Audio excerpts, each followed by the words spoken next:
ล้สิได้แล้วน้ำเริ่มแห้งแล้วน้องก็สิเทน้ำขึ้น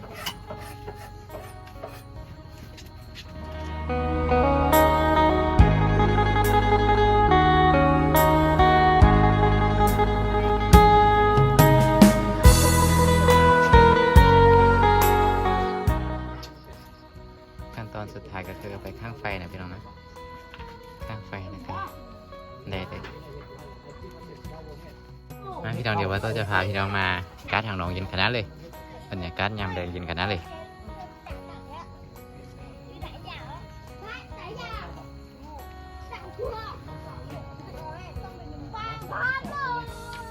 บางคนก็ไปอาบน้ำนะพี่น้องนะประมาณ70 ปลาย80นิดหนึ่งพี่น้องไงอยู่ในกันบนนี้เดี๋ยวตอนแรงๆเนี่ยจะกลับมาเหินไปเที่ยวชมก็เบิ่งแต่ละเหินมาพี่น้องนะ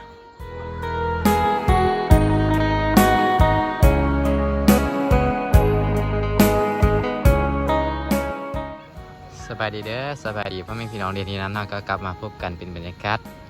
ยามแรงกันเด้อพี่น้องไงกายสีคำแล้ว5 โมงปลาย6 โมงแล้วพี่น้องไงมาเวลิ้นนำน้องยีนิดนึงก้นเขาจังค่อยเมื่อนี่ก็น้องก็เจ้าก็ลงมาอาบน้ำตัวนี้นี่เลย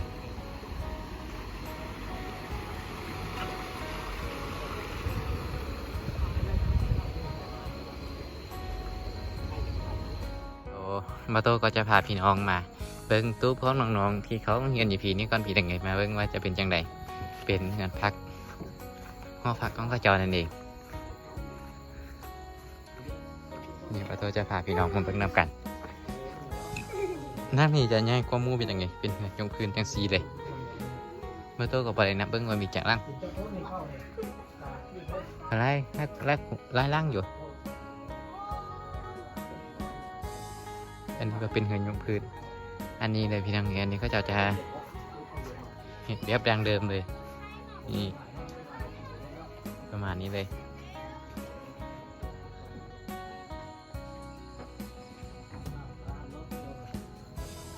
บางคนก็อายกองนะพี่น้องนะเล่นเขา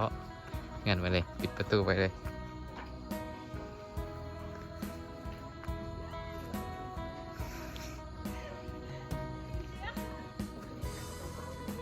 เมื่อซ่าก็ไปอาบน้ำเห็นประตูเลนนี่เลย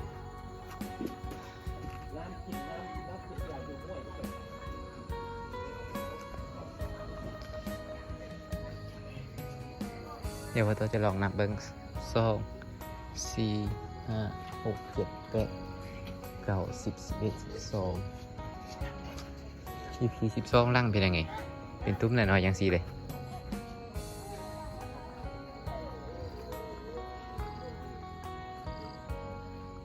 โอ้ยรุ่มยังมีอีก10 ปลายล่างพี่น้องนะ10 ปลายเงินแต่ละล่างจะมีของผู้ชายแล้วก็พวกหญิงได้เป็นยังไงนี่ก็ยังมีแล้วนึงขาดคณะเลยพี่น้องในบรรยากาศยามแรงนี้วันนี้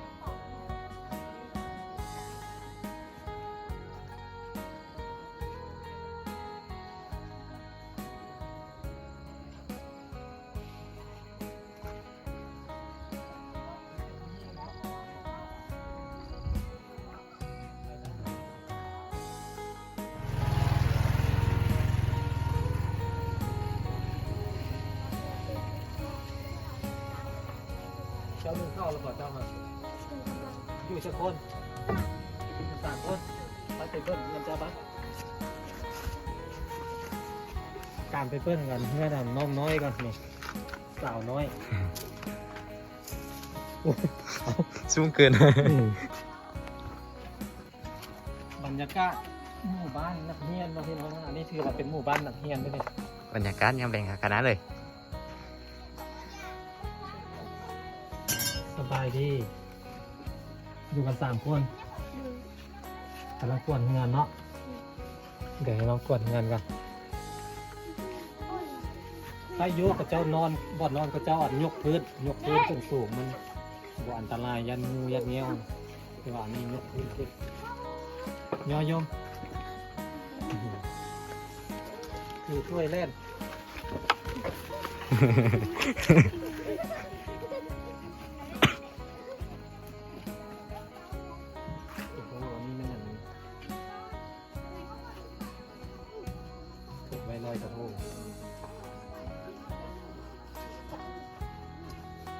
เดี๋ยวมื้อแรกให้สิเอาหมี่มาให้ต้มนะให้สิเอาหมี่มาให้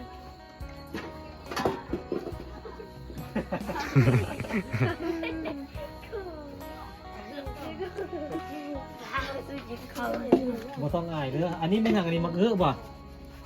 ไม่ยังอันนี้มักอึมักอึภาษามงเอิ้นว่าได้ได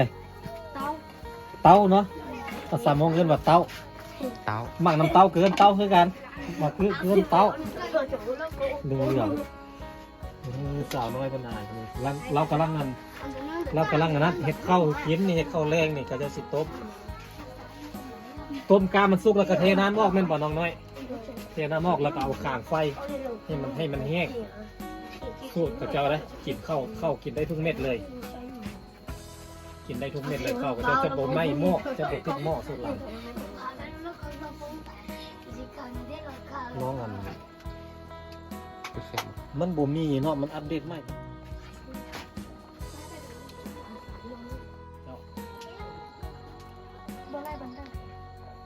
แต่อันคนที่ไอ้เคยเจอปีกายนี่เขาเจ้ากันยังอยู่ปะ ม่วนยันโมซีอ้องเบิด ออกเมื่อแล้วเนาะอ๋อผู้ที่เรียนมอเซียนออกไปเมื่อละ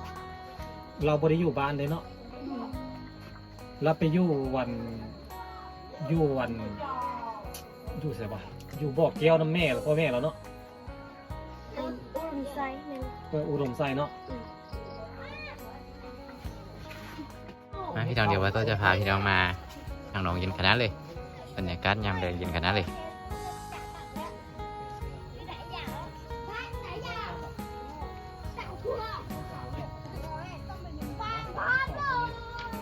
บางคนก็ไปอาบน้ำแล้วพี่น้องเนาะประมาณ70 ปลาย80นี่เนี่ยพี่น้องไงอยู่กันบนนี้เดี๋ยวตอนแรงๆเนี่ยจะกลับไปเหินไปเที่ยวชมก็เบิ่งแต่ละเหินเนาะพี่น้องนะ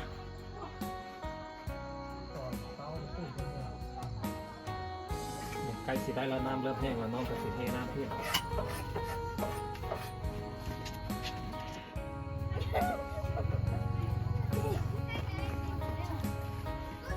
เอาไปกลางไฟกันนี่ ขั้นตอนสุดท้ายก็คือไปข้างไฟนะพี่น้องนะข้างไฟนะครับได้เลย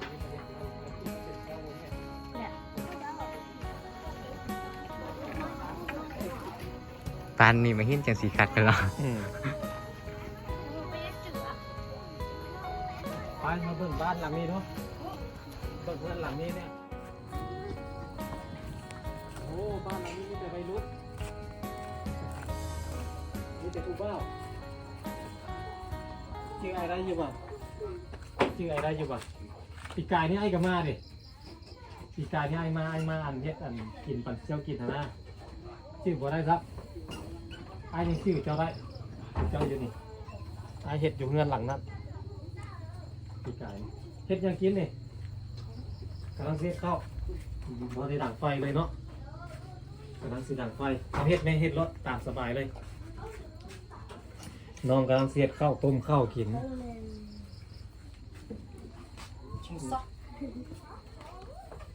นั่งนี่เลย หลังนี้เนาะ น่าจะเป็นภาษาอะไร อยู่จะคนบ้านหลังนี้ แน่นหนีมาเลย ผู้สาวน้อยขี้อายเนาะยังอายอยู่นะเด็กอยู่จะคนนี่ตัวนี้อยู่2ฝั่งนั้นเดี๋ยวอยู่จะคนฝั่งนั้นให้เข้าไปได้บ่นี่อาหารแรงกระเจ้ามื้อนี้ก็คือผักกูดไปเก็บอยู่ใส่ในผักกูดนี่ฮะนกไปเก็บอยู่ไก่บ่ไก่เนาะกระเจ้าไปเก็บเองได้นี่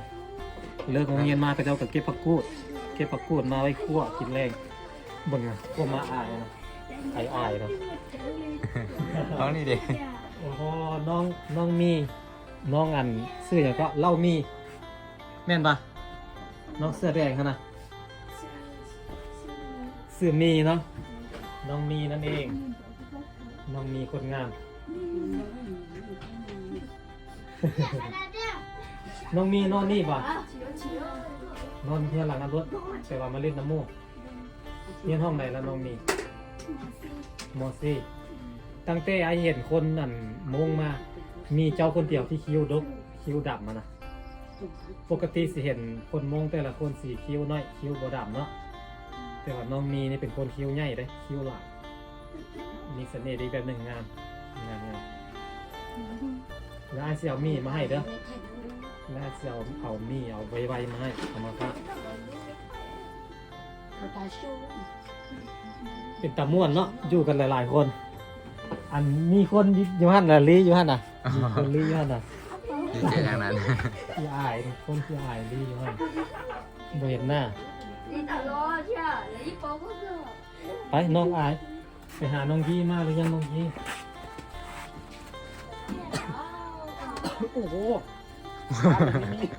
มีปืนได้นี่นี่บ้านเรื่องหลังนี้มีปืนเนี่ยน่าจะเป็นM16เนาะน่าจะเป็นAKเนาะ น่าจะเป็น ปืนAKที่เป็นเหล้าปืนประเภท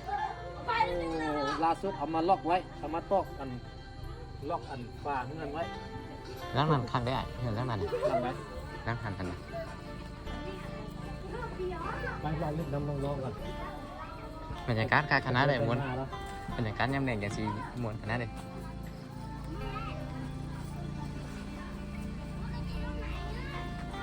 ก็เด็กติดต่อทุกอย่างนะสบายดี หลังนี้มีแต่ผู้บ่าวหลังนี้เนาะชื่อไอ้ได้อยู่ป่ะปีกายนี่ไอ้กะมาสีเจ้าก็อยู่นี่บอกปีกายเนี่ยปีกายนี่ไอ้กะมาหาสีเจ้าอ่ะปีกายนี่ไอ้กะมาเล่นอยู่ไอ้ยังชื่อสีเจ้าแล้วเฮ็ดยังกินข้าวมื้อนี่เฮ็ดยังกินแรงบูมียังกินเจ้าหน้าไอ้เสี่ยวมี่มาให้เด้อเจ้าหน้าไอ้เสี่ยวมี่เอาไวๆมาให้เด้อหุงข้าวเลยยังเนื้อวันหุงเนาะกำลังสีหงกำลังสีโต๊ะสู้ลายไม่ใช่เป็นคนต้มข้าวเจ้าบ่หรือว่าเปลี่ยนกันเปลี่ยนกันเนาะเปลี่ยนกันคนละเทือก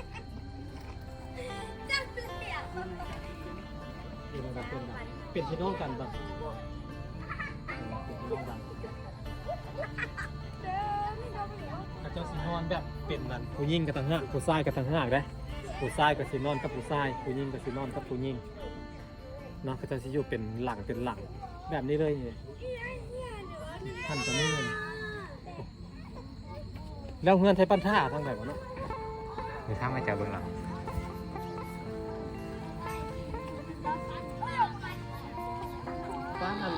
บ้านท่าก็ไม่มีเป็ดที่บ้านท่าก็มาเฮียนอยู่พี่ปะใส่ไทยบ้านท่าที่ทำรังกันนะเดี๋ยวถามตัวนี้แล้ววันไทยบ้านท่าเขาเจ้าก็มาเฮียนอยู่พี่ปะมีเงินไทยบ้านท่าปะรังกันบ้านท่าเขาเจ้าอยู่ใส่อยู่เดิมมัน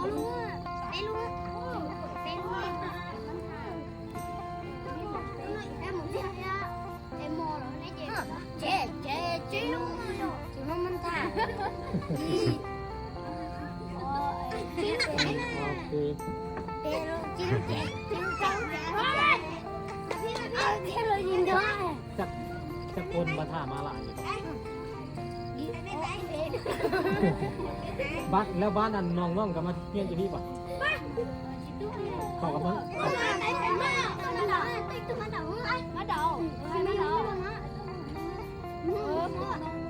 น้องๆผมมีแต่บ้านท่าเนาะบ้านน้องๆเขาไปเข้าอยู่ใส่ปะไปใส่ยากวะไปหน้าหน้าตาแต่บ้านน้องๆเราไปหน้าตาใช้บ้านท่าเรามาที่เนาะใครจะหัวน้องๆเบาวงประสานอันนี้นักเรียนใหม่ป่ะนี่ม.1 ป่ะม.1จะคนเลยดิหมดเลยอันนี้ก็ม.1มาใหม่เนาะปีนี้เนาะเป็นสาวรุ่นใหม่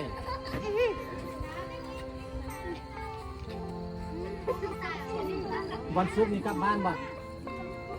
วันศุกร์นี่กลับบ้านบ่กลับเนาะกลับน้ำรถอันไป อาเจียเหรอ พ่อแม่มาบอกหรือว่าเมื่อน้ำแบบในครูในครูเนาะเรามาเที่ยวมาหุ้มเข้าโรงเรียนอยู่พี่เนาะแล้วบัดศุกร์ละเมื่อน้ำเราเพราะว่าเรามีรถใหญ่เลยเรามีรถหุ้นใหญ่กว่ารถเนี่ย หนีฮะมันมีเวชิกา เรามีรถใหญ่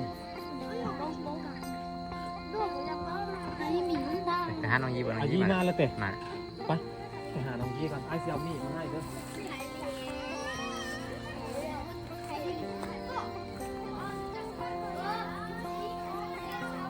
อายีมาหรือยังแต่งตัวเรียบร้อยเลยยังโอเคก็ไปได้ปะจะไปได้อาบน้ำอยู่แต่ก็เดียวว่าแล่นท่า ขันยามหนาวเนี่ยโอ้เดียว2 โลแล้วก็พอแล้วเป็นไม้เนี่ยนี่เราเพื่อนนี่สีแจกให้อันคนเราทั้งหมดมีให้คนละห่อก้อนยันมันอันบ่พอทั้งหมดมีประมาณ7-80 คนเนาะไอ้สั่งมานี่ประมาณ100 กว่าห่อ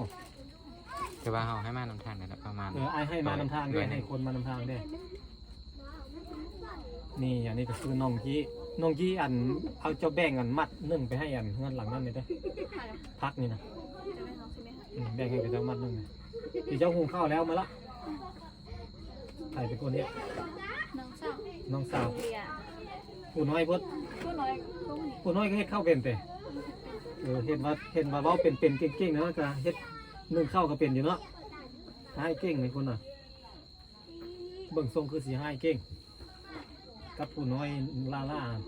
คนที่เงียบๆคึมๆหรือว่าเป็นคนที่อันนั้นแน่ละแม่นอายีครับน้องคนนี้เป็นคนที่นิสัยแบบเรียบร้อยได้อะนะส่วนหลายน้อง2 คนนั้นมักง่ายเนาะ เป็นคนง่ายเธอด่าเขาง่ายคุณรู้จักด่าอยู่บ่ ได้ ด่าแล้วก็ เห็นซื้อเก่า เมื่อกี้เขาเข้าแต่เนี่ยน้องยูเรียคือฝรั่งเลย